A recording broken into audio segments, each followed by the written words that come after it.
For today's video, so ngayon bumalik naman nga yung ating regular client na si Ma'am Lerma. So every month to nagpapa-color to si Ma'am, nagpapa-refresh ng color dahil ito tumubo na naman yung mga puti niyang buhok. So ang dami na namang puting buhok. So ang buhok kasi ni Ma'am halos 90% white hair na siya.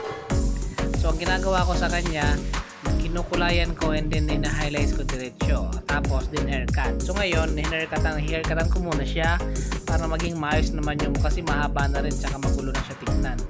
So kailangan na natin siyang i-haircut para mas maganda naman siya tignan, matanggal yung mga dry ends.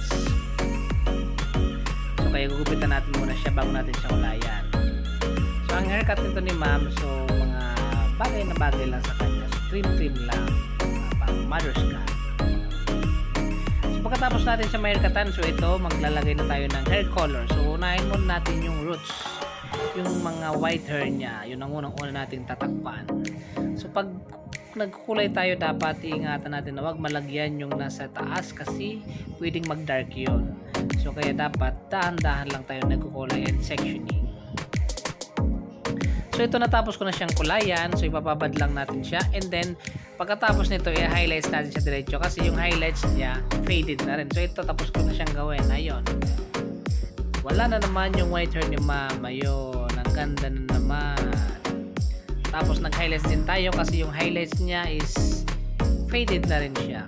So ayun, ang ganda na ng pagka-highlights. So ito nga, tapos na. And then diretso pala nagpa gel polish ito si Madam and nail art. So gumawa naman ito si Amaya, ang napakagaling kong nail art artist. Sa mga gusto magpa-nail art, visit lang po kayo dito sa Glowell Salon. Try nyo po. Ang ganda. Thank you.